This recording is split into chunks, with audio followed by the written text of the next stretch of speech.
Captain Lee Hana stood on the bridge of the UES Taeguk, watching the massive alien ship appear on the main screen. The ship was huge, bigger than anything she had ever seen. It was black and covered with sharp edges that made it look like a metal beast ready to attack. Behind it came 11 more ships, each one big enough to destroy a small moon. Hana was 32 years old and had been fighting in space for 12 years. She had brown eyes that never showed fear and black hair pulled back in a tight military style. Her uniform was clean but showed signs of many battles. Small burns and patches told the story of a soldier who had been in real fights. The Taeguk was humanity's last battlecruiser that could still fight. It was not the biggest ship humans had ever built, but it was fast and its crew knew how to use it well. The ship had been Hana's home for 3 years, and she knew every sound it made, every vibration when the engines worked hard. Around her, the bridge crew worked at their stations. Park Ji-won sat at the tactical station, his fingers moving quickly over the controls. He was 28 and had been with Hana for 2 years. His job was to manage all the ship's weapons and shields. Next to him, Choi Min-ho worked on the engineering. Controls? He was the oldest crew member at 45, and his hands never shook even when things got dangerous. Kim Woojin handled the main weapons. He was young, only 24, but he could shoot better than men twice his age. His eyes were always focused on his screens, ready to fire the moment Hana gave the order. Yoon Nari worked the navigation controls, planning routes through space that would keep them alive. She was quiet and careful, and Hana trusted her completely. The communications officer, Oh Minji, looked up from her station. Her face was pale. Captain, they're sending a message on all frequencies. Put it through, Hana said. Her voice was calm and steady. The main screen changed to show an alien face. The creature had gray skin and 4 eyes that glowed red. Its mouth was full of sharp teeth, and when it spoke, its voice sounded like metal scraping against stone. I am Admiral Kong, Doyon of the Vorthik Empire, the alien said.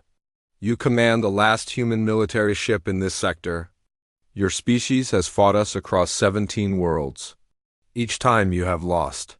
Each time we have shown mercy to those who surrender quickly. Hana listened without moving. Behind the alien admiral, she could see the bridge of his ship. It was huge, with dozens of Vorthak officers working at stations. Everything looked efficient and powerful. These were not creatures who knew what it meant to lose. Your ship is alone, Admiral Kong continued. Our fleet has 12 capital ships. Each one is stronger than your vessel. You protect a space station with 10,000 humans. If you fight us, they will all die. If you surrender now, we will allow them to live as workers in our empire. On her left, Hana could hear the quiet breathing of her crew. They all knew the numbers. The Taeguk had good weapons and strong shields, but one ship could not fight 12. It was simple math. Any reasonable person would surrender. You have 30 minutes to decide, Admiral Kong said. Lower your shields, power down your weapons, and prepare to be boarded. This is the only offer you will receive. The screen went dark. For a moment, the bridge was completely quiet except for the soft hum of the ship's systems. Oh, Minji looked at her captain. Captain, I'm getting emergency messages from Hanbit Station. The station commander wants to speak with you. Put him through, Hana said. The screen showed Commander An Ki-eun, an old man with gray hair and worried eyes. Behind him, Hana could see people running in the station corridors. Everyone was scared. Captain Lee, he said, what are your orders? Should we prepare to surrender? Maybe we can save some lives if we give up now. Hana looked at the screen for a long moment. She thought about the 10,000 people on the station, families with children, old people who had worked their whole lives to build homes in space, scientists who studied the stars because they loved learning new things. She thought about the 17 human worlds that had already fallen to the Vorthek. Each time, the aliens had promised that surrendering humans would be treated well. Each time, the humans who gave up disappeared. No one knew if they were alive or dead, but no messages ever came from the conquered worlds. Park Ji-won spoke quietly. Captain, The tactical computer says we have a 0.3% chance of victory in direct combat. I know, Hannah said. Choi. Minho turned from his engineering station. Captain, I can give you full power to all systems. But against 12 ships. He did not finish the sentence. Hannah walked to the center of the bridge. She looked at each of her crew members. These people had followed her through battles where they should have died. They trusted her to make the right choice, even when there was no right choice to make. Oh, Minji, she said, open a channel to the Vorthic fleet and to Humbit Station. I want everyone to hear this. Channel open, Captain. Hannah stood straight and looked directly at the main screen. When she spoke, her voice carried clearly through the bridge and across space to both the alien fleet and the human station. This is Captain Lee Hanna of the United Earthship Taegek. I have received your surrender demand, Admiral Kong. I have considered your terms carefully. She paused for a moment.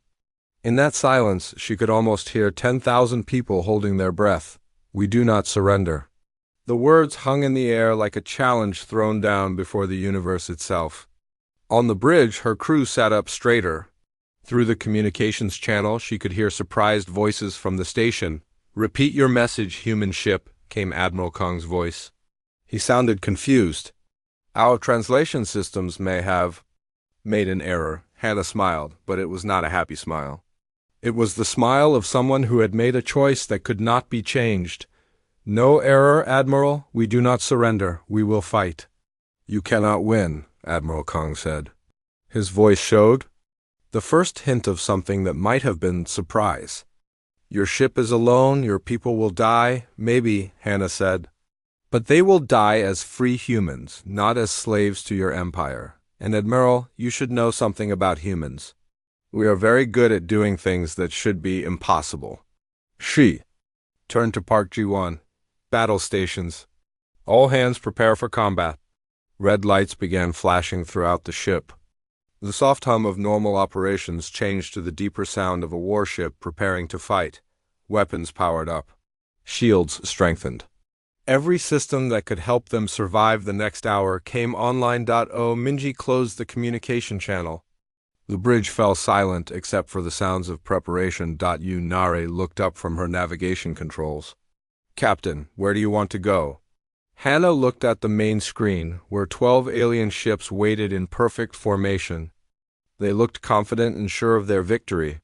They had probably fought this same battle dozens of times against dozens of species. Each time, the other species had seen the impossible odds and given up, but they had never fought humans before. Set. Course for the enemy fleet, Hannah said. Full speed. Her crew looked at her for a moment, then turned to their controls.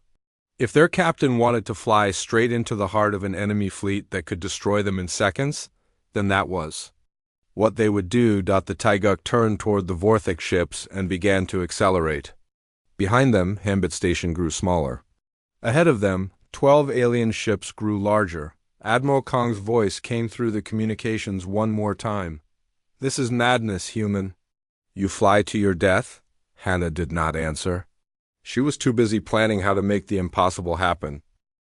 Admiral Kong Doyen stared at his command screen, his 4 red eyes blinking in sequence. In 1,000 years of Vorthic expansion, no species had ever refused surrender when facing such overwhelming force. The tactical computer had calculated the odds. 1 human ship against 12 Vorthak. Capital ships meant certain death for the humans, yet the small human vessel was accelerating directly toward his fleet. Communications officer, Admiral Kong said, his voice carrying the deep rumble that showed Vorthak confusion. Verify that our translation systems are working correctly. The younger Vorthak at the communications station checked his equipment. Twice. All systems are functioning perfectly, Admiral. The human captain clearly stated they would not surrender. Admiral Kong had conquered 47 different species across the galaxy. Some had fought bravely, others had tried to run. Few had attempted clever tricks. But all of them had eventually accepted reality when faced with superior Vorthok firepower. It was the natural order of things. The strong conquered the weak. Perhaps their captain is mentally damaged, suggested his tactical officer. Some species break under pressure. Send the surrender demand again, Admiral Kong ordered. Make it clear what will happen if they continue this foolishness. On the bridge of the Taiguk, Ominji looked up from her communications station. Captain, they're repeating their surrender demand. The Admiral says, this is our final chance. Hannah did not take her eyes off the main screen. The Vorthak ships were getting larger as the Taiguk moved closer. She could see weapon ports opening along their hulls like the mouths of hungry metal beasts. No response, she said calmly. Park Jawan worked quickly at his tactical station. Captain, I'm reading massive energy signatures from their weapons. They're powering up everything they have. Good, Hannah said. The more power they put into weapons, the less they have for maneuvering. Choi Minho called out from engineering. Captain, all systems are green. We're ready for whatever you're planning. Hannah allowed herself a small smile. Her crew trusted her even when they did not understand her plan. That trust was worth more than all the weapons in space. The Taiguk continued its straight course toward the enemy fleet.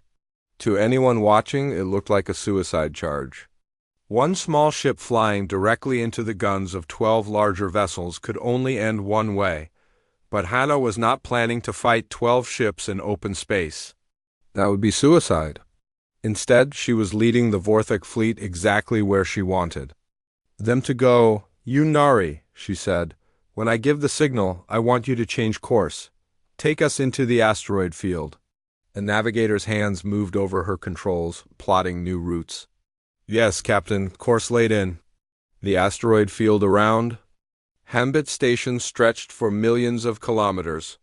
Huge rocks tumbled slowly through space, some as big as buildings, others as large as cities.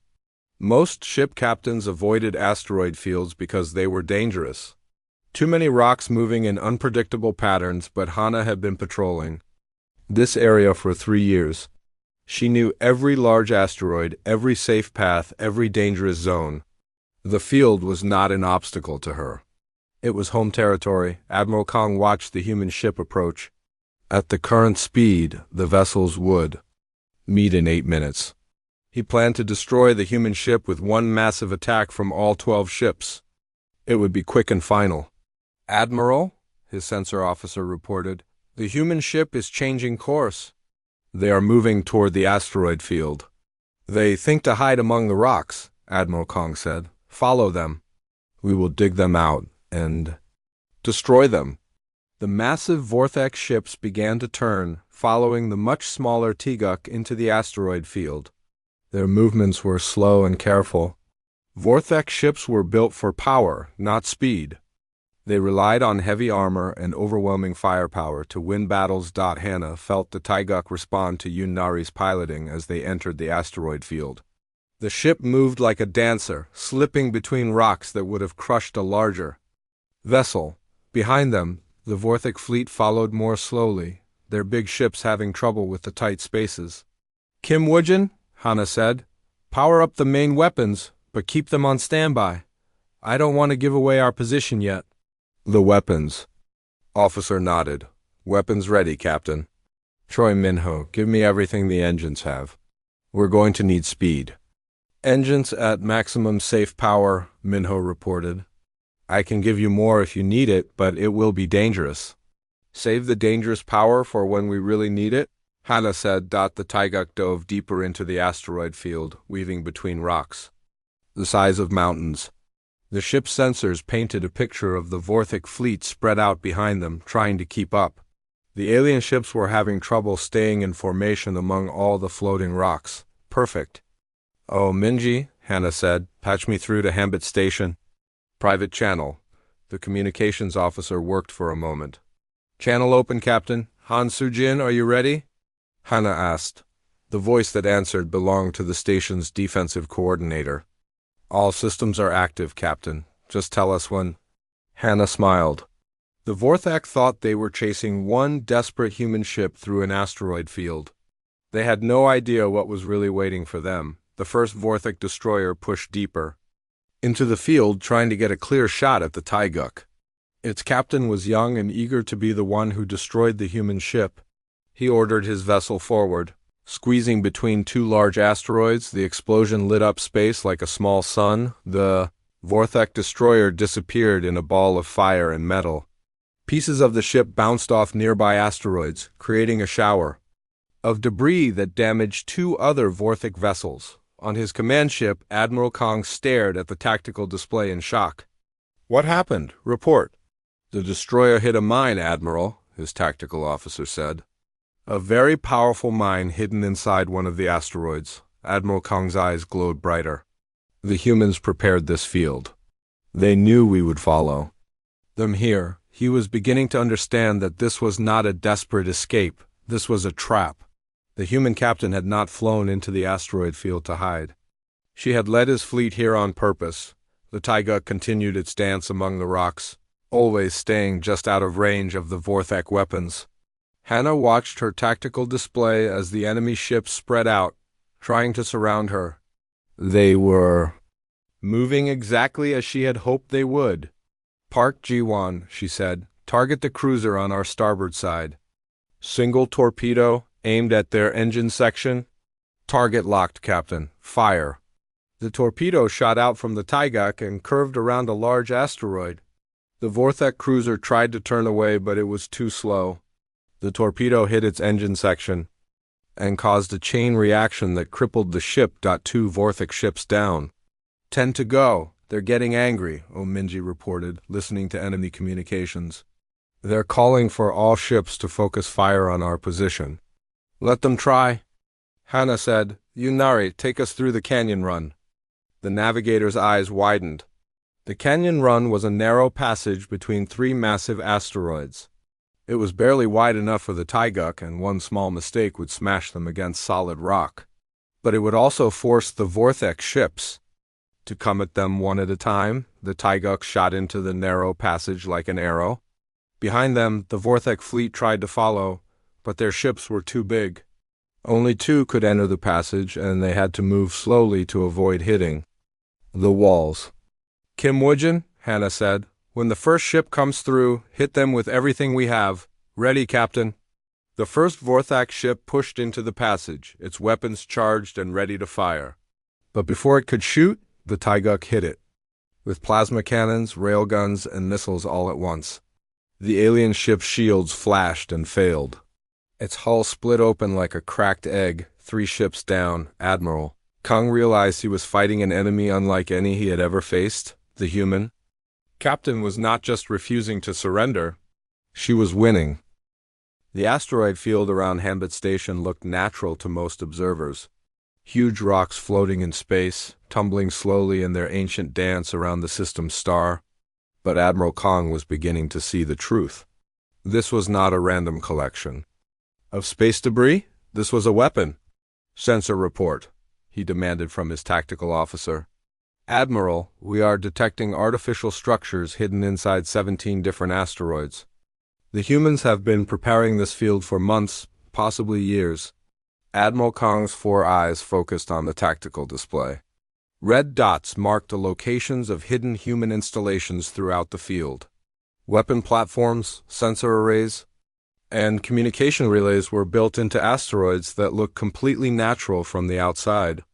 "They turned the entire field into a fortress," he said, his voice showing something the Vorthek rarely experienced, respect for an enemy, on Hanbit Station. Han So-jin sat in the defensive control center, watching dozens of screens that showed the battle unfolding. She was 35 years old and had spent the last 2 years setting up the hidden defenses. Every mine, every weapon platform, every sensor relay had been placed according to her careful plans.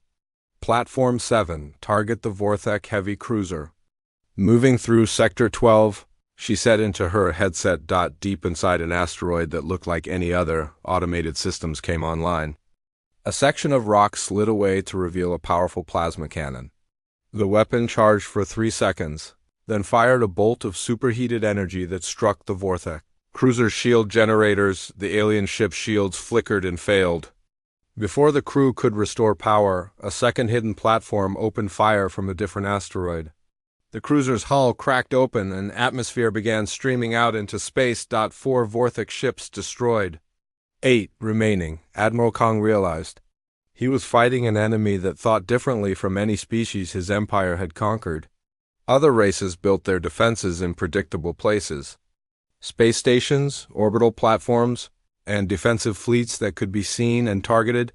Humans had built their defenses everywhere and nowhere. They had taken a natural asteroid field and turned it into a maze of hidden dangers. Every rock could be hiding a weapon. Every safe-looking passage could be a trap. The Taiguk continued its dance through the field, always moving, never staying in one place long enough for the Vorthic ships to get a clear shot. Captain Hannah stood on her bridge, watching the tactical display as her plan unfolded exactly as she had hoped. "Troy Minho," she said, "how are the engines holding up?" The chief engineer checked his displays. "We're running hot, Captain, but within safe limits. The modifications I made last month are working perfectly." Those modifications were another example of human ingenuity that the Vorthic could not understand. Most species use technology exactly as it was designed. If an engine was built to produce a certain amount of power, that was how much power it produced, but humans never accepted limitations. Choi Minho had studied Vorthic engine designs captured from previous battles. He had learned how their power systems worked, then figured out how to make them work better. The Taiguk's engines were still human-built, but they used ideas stolen and improved from a dozen different alien technologies. "Engineering report," Admiral Kong ordered aboard his flagship. "Admiral, the human ship is performing maneuvers that should be impossible for a vessel of its size and class. Our computer models show it should have torn itself apart by now. And yet it continues to function," Admiral Kong said grimly. The Vorthic had conquered many species, but they had never faced one that improved on everything it touched. When humans captured alien technology, they did not just copy it. They made it better. They found ways to push systems beyond their original design limits. Minji looked up from her communication station on the Taiguk's bridge. "Captain, I'm intercepting Vorthic tactical communications. They're having trouble coordinating their attack. The asteroid field is interfering with their command signals." Perfect," Hannah said. Hanso Jin planned it that way. The defensive coordinator had placed sensor jammers and signal disruptors throughout the field. The Vorthic ships could still communicate, but their messages were delayed and sometimes scrambled. Their perfect military formations were breaking apart as individual ships lost contact with their command structure. Yunari called out from the navigation station. "Captain, I have a clear run to the next waypoint, but we'll have to pass close." "To 2 enemy ships?" "Do it," Hannah ordered. "Kim Woojin, prepare for a double attack. Hit both ships as we pass." The Taiguk accelerated through a gap between 3 large asteroids, emerging directly between 2 Vorthic destroyers. Both alien ships turned to attack, but they were too slow. Kim Woojin fired the ship's weapons in a carefully planned sequence. First, railgun rounds struck the port destroyer's weapon systems. Then plasma bolts hit its engines. Finally, a spread of missiles finished the job, turning the alien ship into a cloud of expanding debris. The starboard destroyer managed to fire back, but its shots hit empty space. The Taiguk had already moved on, diving back into the asteroid field before the alien weapons could track it. 5 Vorthic ships destroyed. 7 remaining. Nan Jiho worked frantically in the Taiguk's engineering section, monitoring systems that were being pushed far beyond their normal limits. He was 42 years old and had been working on starships since he was 18.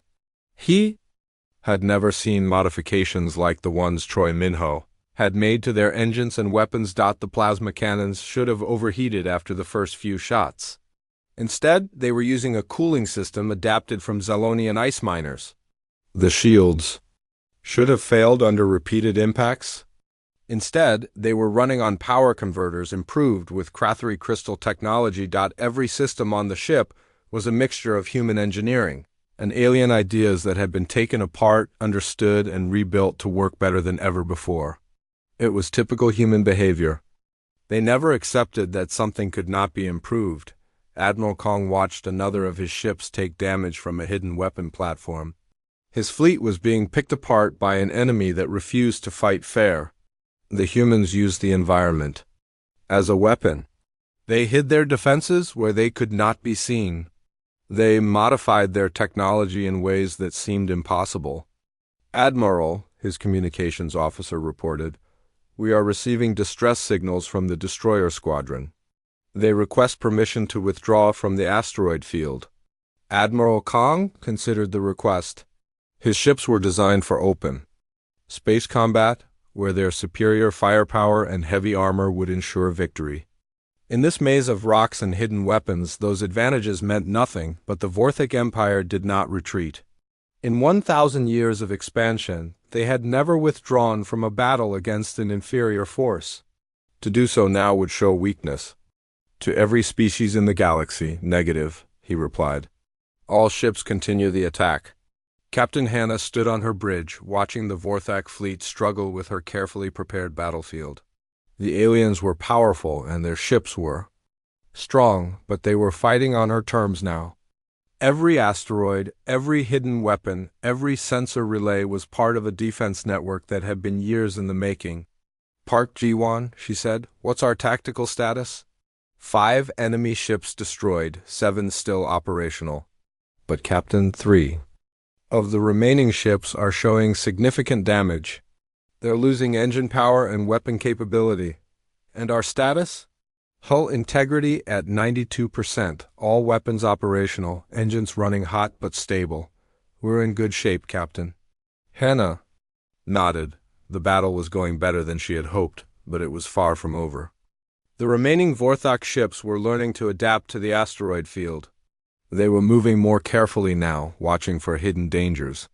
"Oh, Minji, contact Hansu Jin. Tell her to activate the deep field platforms." "Yes, Captain." Throughout the asteroid field, weapons that had been silent began to power up. These were the hidden defenses that Hana had kept in reserve, waiting for the perfect moment to reveal them. The Vorthek thought they had found all the human surprises. They were about to learn how wrong they were.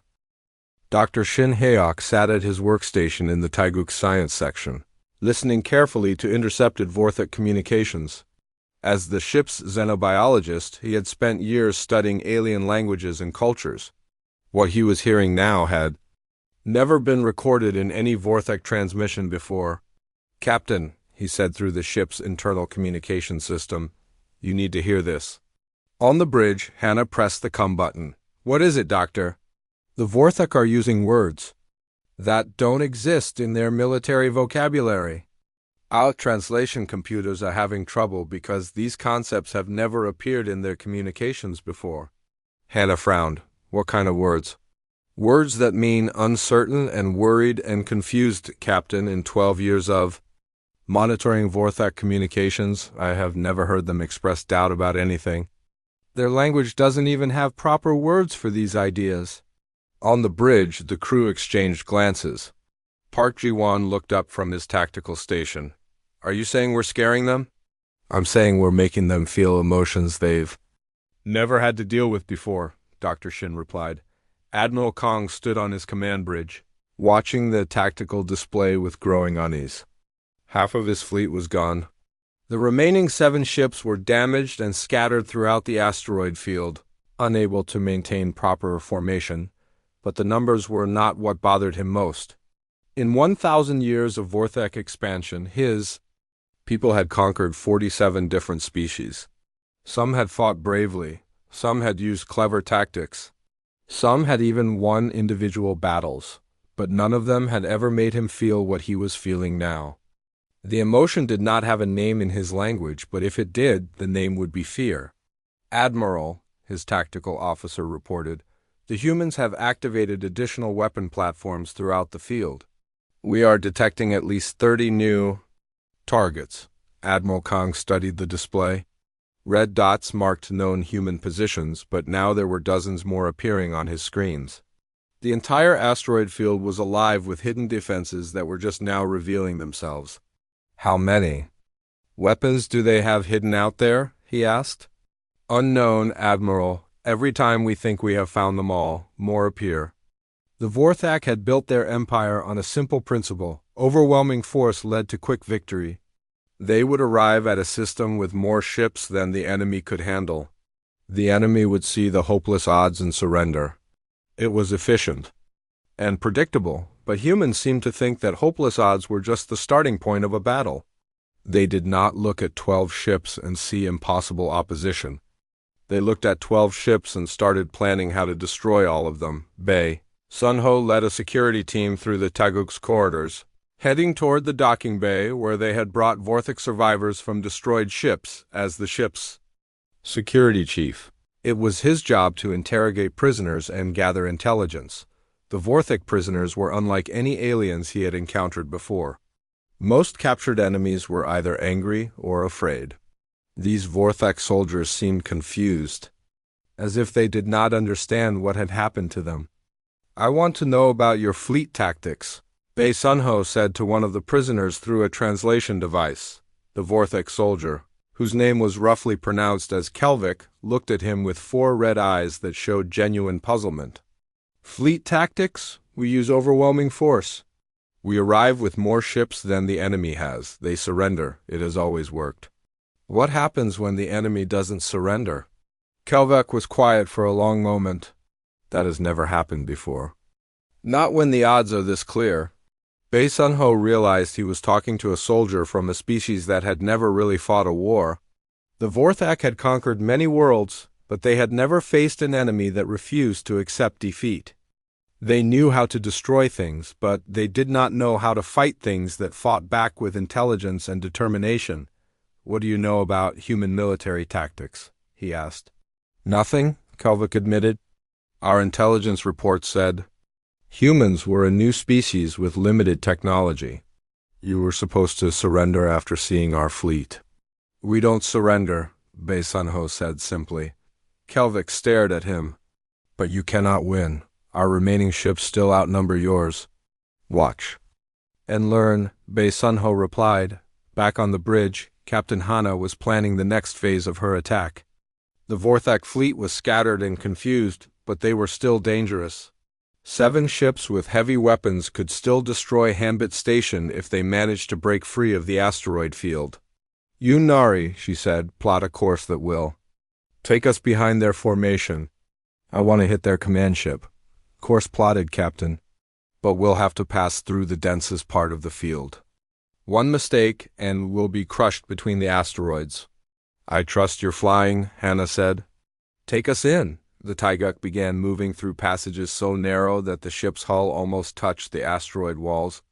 Yunari's hands moved steadily over her controls, making tiny course adjustments to keep them from hitting the floating rocks. Behind them, 3 Vorthak ships tried to follow, but their vessels were too large for the tight spaces. They had to take longer routes, which gave the Taiguk time to reach its target. Admiral Kang's flagship was the largest ship in the Vorthak fleet. It was designed to be a mobile command center, controlling the movements of all other vessels in the battle group. If Hana could damage its command systems, the remaining Vorthak ships would lose coordination completely. "Kim Woojin," she said, "I want you to target their communication arrays and sensor clusters. Don't try to destroy the ship. Just blind it and cut off its ability to command the other vessels." "Understood, Captain." "Targeting non-critical systems." The Taiguk emerged from the asteroid maze directly above the Vorthak flagship. The alien ship was so large that its crew did not immediately notice. The small human vessel approaching from an unexpected angle, Kim Woojin fired with surgical precision. Rail gun rounds struck the flagship's communication dishes, destroying them in flashes of sparks and metal fragments. Plasma bolts melted the sensor arrays that allowed the ship to track other vessels. Missiles took out the long-range transmitters. That coordinated fleet movements, Admiral Kang felt his ship shake under the impacts, but he quickly realized the humans were not trying to destroy his vessel. They were cutting off his ability to command his remaining ships. "Damage report," he ordered. "All communication systems offline, sensors reduced to short range only. We can no longer coordinate with the other ships in our fleet." "Admiral Kang?" understood what the human captain had done. She had not just attacked his ship. She had cut off the head of his fleet, leaving the other vessels to fight as individuals instead of as a coordinated force. It was brilliant tactical thinking, but it was also something else. It showed a level of strategic understanding that suggested humans were not the primitive species his intelligence reports had described. "Admiral," his communications officer said, "we are receiving a transmission from the human ship. It's on a short-range frequency. Put it through." Captain Hannah's voice came through the speakers clearly. "Admiral Kong, this is Captain Lee Hannah. I want you to understand something. We have destroyed 5 of your ships and disabled your command capabilities. Your remaining vessels are scattered and cannot coordinate their attacks." Admiral Kong listened without responding. "But I'm not trying to destroy all of you," Hannah continued. "I'm trying to teach you something. You came here expecting us to surrender because you thought we were weak. You thought superior numbers meant automatic victory." She paused, and in that pause, Admiral Kong heard something in her voice that he had never heard from any enemy before. It was not anger or hatred. It was patience, as if she were explaining something to a student. "You were wrong about humans, Admiral. We don't fight because we think we can win easily. We fight because we refuse to let others decide our fate.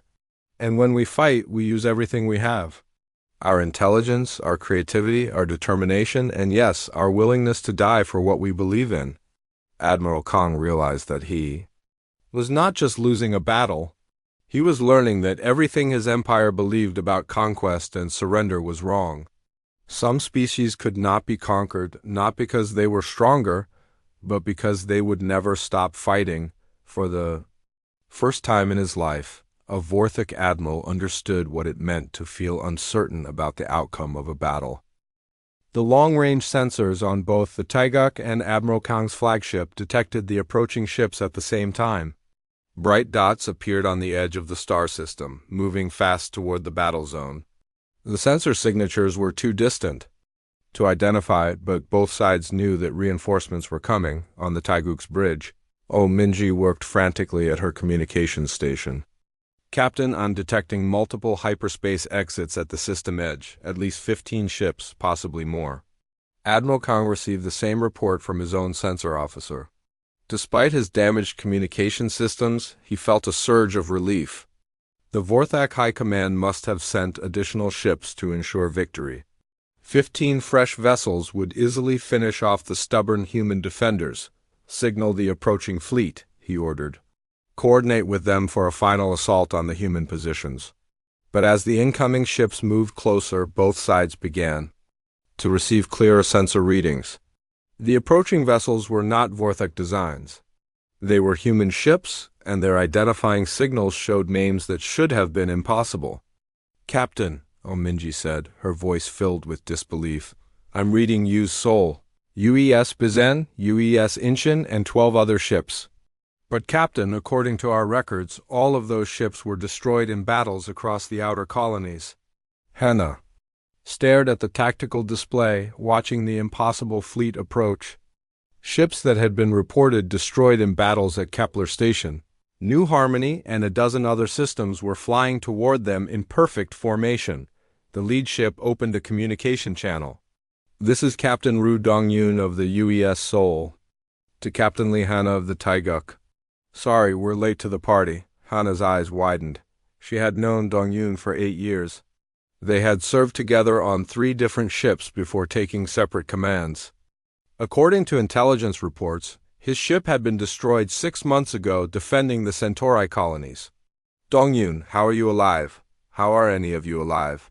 Captain Ru's voice carried a tone of grim satisfaction. "We've been very busy. Hannah, all of us.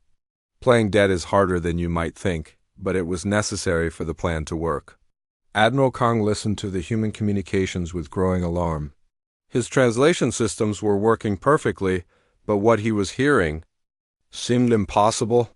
Ships that had been confirmed destroyed were not only intact but approaching with obvious hostile intent. "Get me a tactical analysis of those ships," he ordered his staff. The report he received a few minutes later changed everything he thought he knew about the war.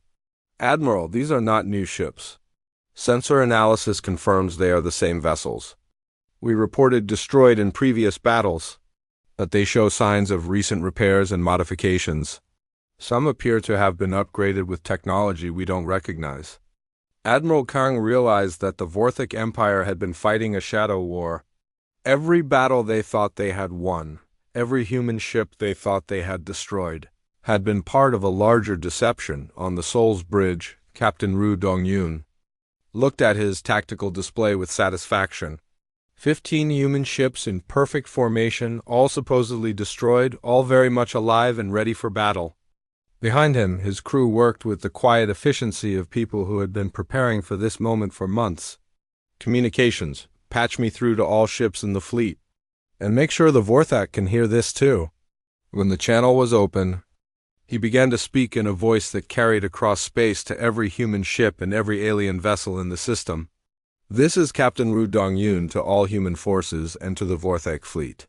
You've been fighting what you thought was a series of separate battles against isolated human colonies. You were wrong, he paused, letting his words sink in. Every battle you won was planned. Every ship you destroyed was evacuated first. Every colony you conquered had its people safely relocated before you arrived. You weren't conquering human space. You were walking into a trap that took us 2 years to prepare. Admiral Kang felt something cold growing in his chest. In Vorthak culture, there was no word for the emotion he was experiencing. If there had been, it would have been called dread. Impossible, he said to his tactical officer. Our intelligence confirms the destruction of those ships. We have wreckage. We have battle recordings. Admiral, human technology includes advanced holographic systems. They could have created false wreckage, false recordings, false sensor readings.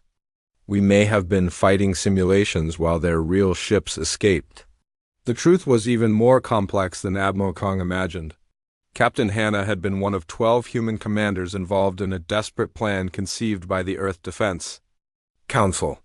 As the Vorthik Empire expanded toward human space, it became clear that they could not win through direct confrontation. So they had chosen a different path. Strategic retreat, deception, and patience. Every human colony had been secretly evacuated over a period of months before the Vorthak arrived. Every military engagement had been carefully planned to look like a desperate last stand while allowing the human ships and crews to escape. The Vorthak had been conquering empty worlds and fighting carefully orchestrated battles designed to make them overconfident. All human ships, Captain Ru announced, assume attack formation. Today we stop pretending to lose. The 15 human ships spread out in a perfect battle formation, their weapons powering up simultaneously.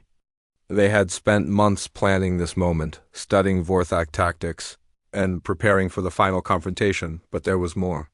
Captain Hannah realized as she watched the approaching fleet that something else was happening. These ships showed modifications and upgrades that should have taken years to develop. Dongyun, she said over the communication channel, your ships look different. What have you been doing for the past 6 months? Learning, Hannah. Every time we fought the Vorthak, we captured pieces of their technology. Every time we retreated, we took their equipment with us. We've been studying their weapons, their shields, their engines, and we've been improving on them. Lee Seung-hoon, the intelligence officer aboard the Soul, had spent months analyzing captured Vorthak technology. What he had discovered was that the aliens were actually less advanced than humans in many ways. They had powerful weapons and strong ships, but they never innovated. They used the same tactics, the same equipment, the same strategies that had worked for 1,000 years. Humans, on the other hand, never stopped improving. Every piece of alien technology they captured was studied, understood, and made better.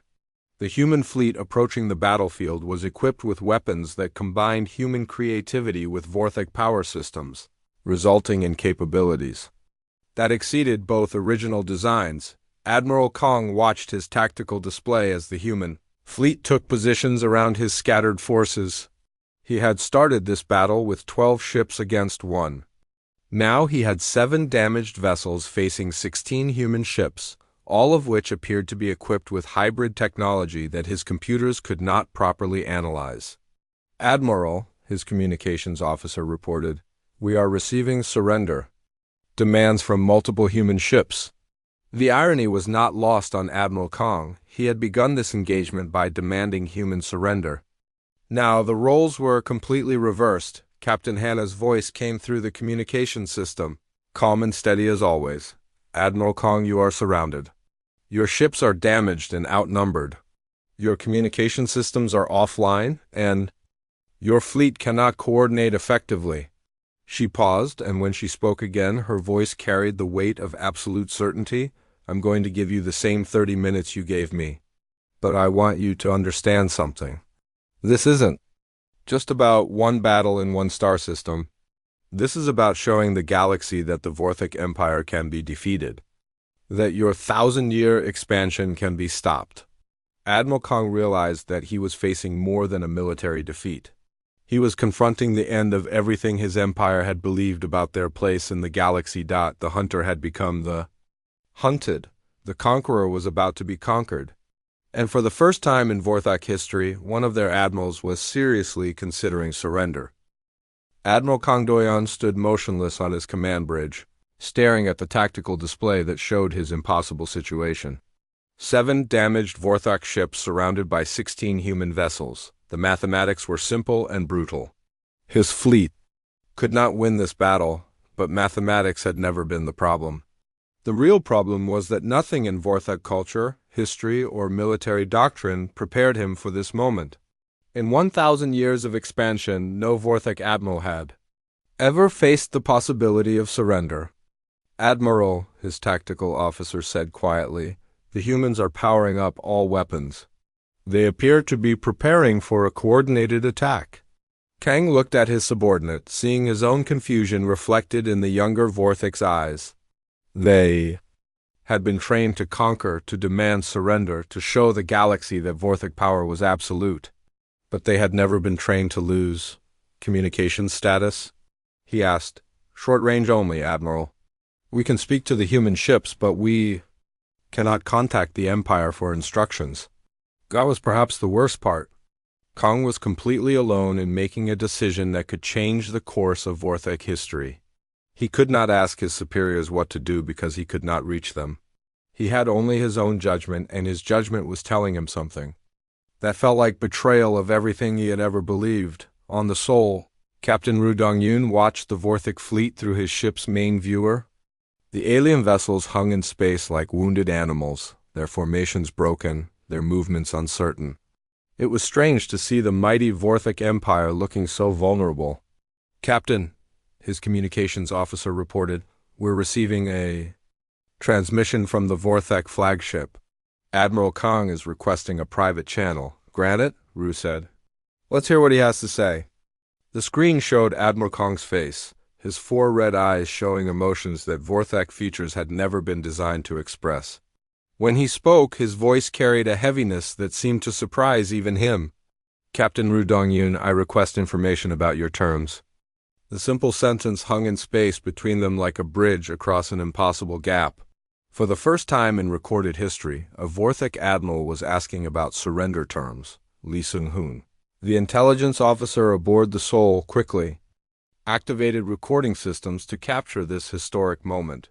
His analysis of Vorthik culture had taught him that what was happening now was unprecedented.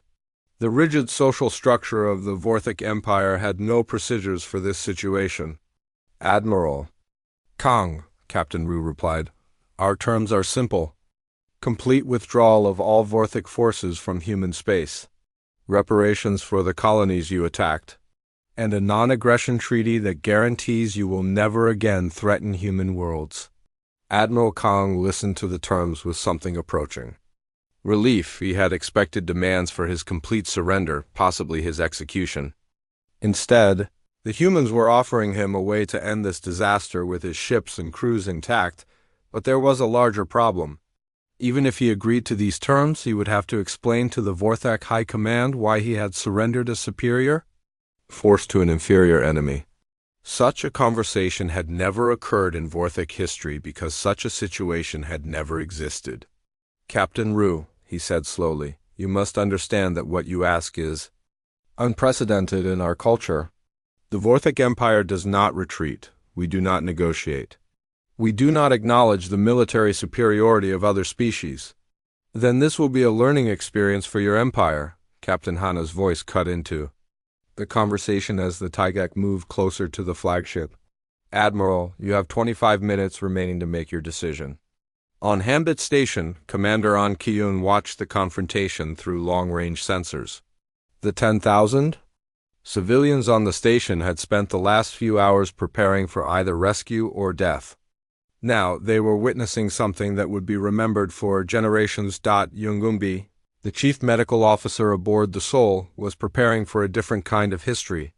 She had set up medical facilities to treat wounded from both sides, following human military doctrine that required care for all injured personnel regardless of their species or allegiance. Doctor, her assistant asked, are we really going to treat Vorthic wounded? Of course, she replied. That's what makes us different from them. We fight when we have to, but we don't lose our humanity in the process. This difference was exactly what Admiral Kong was struggling to understand. The humans had fought with ferocity and intelligence that had destroyed most of his fleet. But now they were offering medical care to his wounded and reasonable terms for his surrender. In Vorthic culture, enemies were either conquered or destroyed. The concept of showing mercy to a defeated foe was completely foreign. Admiral, his tactical officer said quietly, the other ship commanders are requesting instructions. They want to know if we should attempt a final attack. Admiral Kong considered this option. His remaining ships could launch one coordinated assault on the human fleet. They would certainly be destroyed, but they might take some of the enemy vessels with them. It would be a glorious death, the kind that Vorthic warriors were supposed to choose when facing defeat, but it would also be pointless. The destruction of his fleet would not change the larger strategic situation. The humans had clearly been planning this confrontation for years. They had ships, resources, and capabilities that the Vorthic Empire had never suspected. One final battle would only result in unnecessary deaths on both sides. Patch me through to all Vorthic ships, he ordered, when the channel was open. Admiral Kong spoke to his subordinates in their own language, using words that felt strange and uncomfortable. All vessels, this is Admiral Kong. We are withdrawing from this engagement. Stand down all weapons and prepare to leave the system. The silence that followed his announcement was the sound of an empire confronting its first military defeat in 1,000 years, but the decision was not entirely Admiral Kong's to make. On 3 of his remaining ships, younger commanders who had never experienced anything but victory began to question their admiral's orders. Commander Vorthic, captain of the heavy cruiser Dominator, opened his own communication channel. Admiral, with respect, we cannot retreat. The honor of the Empire demands that we fight to the end. The Empire's honor, Admiral Kong replied, will not be served by the pointless destruction of our remaining forces. But Commander Vorthic was young and had spent his entire career believing in Vorthic invincibility. The idea of retreat was more than foreign to him. It was a betrayal of everything he had been taught. I cannot comply with that order, Admiral. My ship will continue to fight. Captain Hana watched this exchange with interest. The Vorthic fleet was fragmenting as individual commanders made their own decisions about whether to surrender or fight. It was exactly the kind of situation that human military doctrine was designed to exploit. All human ships, she announced, individual Vorthic vessels are acting independently. Treat each ship according to its actions. Those that surrender will be allowed to leave. Those that continue hostilities will be destroyed. Commander Vorthic powered up his weapons and turned his ship toward the nearest human vessel. It was a brave gesture and a completely futile one. 3 human ships targeted his cruiser simultaneously, and it disappeared in a brilliant explosion that lit up the asteroid field. The destruction of the Dominator had an immediate effect on the remaining Vorthic commanders. Whatever romantic notions they had about glorious death were replaced by the practical reality of superior human firepower. All remaining Vorthic vessels, Admiral Kong announced. "You will follow my orders and stand down immediately." This time, there was no argument. Captain Ru opened a fleet-wide communication channel. "Admiral Kong, you have made the correct decision. Your ships will be allowed to leave human space immediately. But understand this, if any Vorthak vessel ever again threatens human colonies, we will not be so generous." Admiral Kong nodded slowly. He understood that he was not just ending a battle. He was accepting a new reality where the Vorthak Empire was no longer the supreme power in this part of the galaxy. 3 hours after the battle ended, Admiral Kang Doyun walked through the corridors of the UES Taeguk.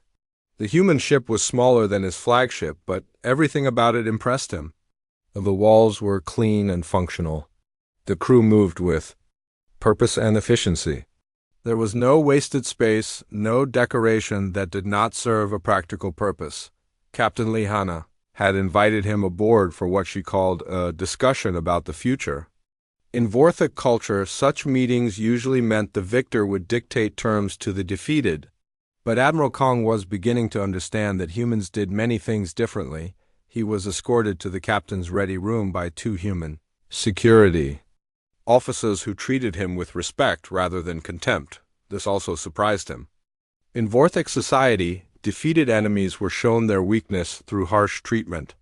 These humans acted as if he were a guest rather than a prisoner. Captain Hannah stood when he entered the room. She was smaller than he was, as all humans seemed to be compared to Vorthak, but she carried herself with quiet confidence. Her dark eyes studied him with intelligence and something that might have been curiosity. "Admiral Kong," she said, "please sit down. Would you like some tea?" The Admiral stared at her for a moment. He had expected to face a warrior flushed with victory, someone who would boast about their triumph and make threats about future conflicts. Instead, he was being offered tea by a calm woman who spoke as if they were old friends meeting for a pleasant conversation. "I do not understand your customs," he admitted. "Why do you offer hospitality to an enemy who tried to destroy you?" Hannah poured tea into 2 cups, the steam rising between them like incense in a temple. "Because you're not my enemy anymore, Admiral. The battle is over. We won, you lost, and now we need to figure out what happens next." She handed him one of the cups. The tea was hot and had a complex flavor that reminded him somehow of growing things, of life continuing despite conflict. "In my culture," Admiral Kang said slowly, "the defeated are either enslaved or destroyed. There is no ... what is your word ... Giation. That's one way to handle victory," Hannah replied. "But it's not a very smart way. If we enslaved or destroyed everyone who fought against us, we'd spend all our time managing slaves or fighting new enemies. It's much more efficient to turn former enemies into friends." Admiral Kang set down his teacup and studied the human captain. "You speak of efficiency as if war were a business problem to be solved, isn't it?" Hannah asked. "War is what happens when different groups can't find a better way to resolve their differences. The goal should always be to find that better way as quickly as possible." This conversation was unlike any that had ever occurred between Vorthak and human representatives. Admiral Kang found himself genuinely curious about how these strange people thought about conflict and victory. "Captain Hannah," he said, "your species confuses me. You fight with incredible ferocity. Your tactics are brilliant and ruthless, but now you offer tea and speak of friendship. Which is the real nature of humanity?" Hannah smiled, and it was not the cruel smile of a conqueror. It was warm and almost sad. "Both, Admiral. We fight when we have to, because we refuse to let others decide our fate. But we don't fight because we enjoy it.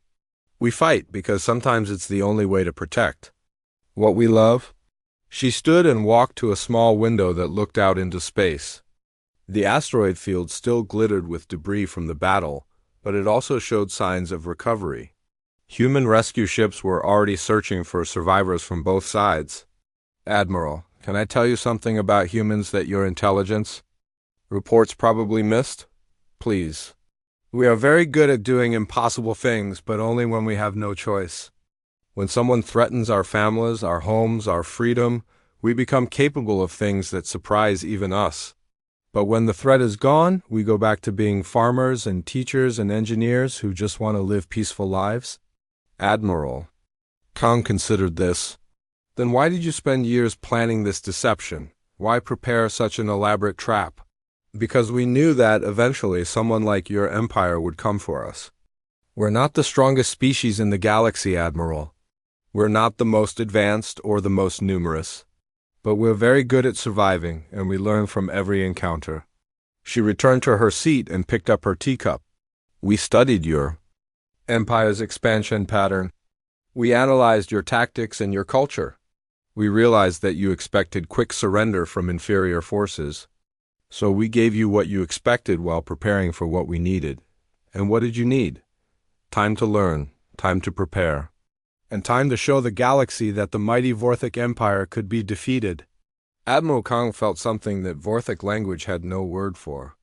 It was the recognition that he had been fighting an enemy far more sophisticated than his people had imagined. The humans had not just won a battle. They had conducted a strategic campaign that lasted years and involved deceptions on a scale that impressed even him. Captain, he said, what do you want from my empire now? Nothing that you can't afford to give, Hannah replied. We want you to leave human space alone. We want reparations for the damage you caused to our empty colonies. And we want a promise that this kind of attack will never happen again. And in return? In return, we won't tell the rest of the galaxy how to defeat Vorthak fleets. Admiral. Kang's 4 eyes widened. He had not considered this possibility. If other species learned that the Vorthak could be beaten, if they understood the tactics and strategies that humans had used, the entire balance of power in the galaxy could shift. You would keep our defeat secret? We would keep the details. Secret, Hannah corrected. Everyone will know that you withdrew from human space, but they won't know exactly how or why. That knowledge could be valuable to our enemies as well as yours. It was a masterful piece of diplomacy. The humans were offering to protect Vorthek prestige while ensuring their own security. Admiral Kang realized that he was dealing with a species that understood power on levels that his empire had never considered. Captain Hannah, he said, I must ask you something. When you refused to surrender at the beginning of this battle, did you know that reinforcements were coming? Hannah was quiet for a moment, thinking about her answer. No, Admiral. When I told you we would not surrender, I believed we were alone. I thought we would probably die defending the station. Then why did you fight? Why not save the lives of your crew and the civilians on the station? Because, Admiral, some things are more important than staying alive. Freedom is one of those things. The right to choose our own path is another. If we had surrendered to save our lives, we would have lost the thing that makes life worth living. Admiral Kang stood up slowly. He was beginning to understand something that would change how he saw the galaxy forever. The humans had not won because they were stronger or smarter or more advanced than the Vorthek. They had won because they were willing to die for ideas that his people barely understood. Captain, he said, I will recommend to my government that they accept your terms. But I must warn you that other Vorthek commanders may not understand what happened here as clearly as I do. Then it will be your job to teach them, Hannah replied. Just as it's my job to teach humans that not every problem can be solved with fighting. As Admiral Kang prepared to leave the Taiguk, he realized that this conversation had changed him. He had come aboard expecting to face a savage conqueror. Instead, he had met a warrior who understood that the purpose of strength was to protect what was precious, not to dominate what was weak. The human captain walked him to the docking bay, where his shuttle waited to take him back to his flagship. Before he left, she offered him one final thought. Admiral, your empire has conquered many worlds by demanding surrender from those who could not resist. Today you learned that some species will never surrender, no matter what the odds. That knowledge might save Vorthek lives in the future, if you use it wisely. Admiral Kang boarded his shuttle and returned to his flagship. As his remaining ships prepared to leave human space, he composed a message to the Vorthak High Command. It would be the most difficult report he had ever written, because it would challenge everything his empire believed about strength and conquest, but it would also be the most important message he had ever sent, because it would prevent future conflicts with an enemy who had taught him that there were some battles that could never truly be won through force alone. Captain Hana stood on her bridge, watching the Vorthek fleet withdraw from human space. Her crew worked quietly around her, securing the ship and beginning repairs. The battle was over, but she knew that the real victory was not in the destruction of enemy ships. The real victory was in the conversation she had just finished. Admiral Kang would return to his empire with a new understanding of what humans were capable of, and more importantly, what they believed in. That understanding would spread through Vorthek culture, changing how they approached other species. "Captain," Park Ji-won said from his tactical station, "the Vorthak fleet has cleared the system boundary." "Good," Hannah replied. "Send a message to Earth Command. Tell them the outer colonies are secure." She turned to address her crew. These people who had followed her into an impossible battle and emerged victorious through skill, courage, and absolute refusal to give up. Today we proved something important. She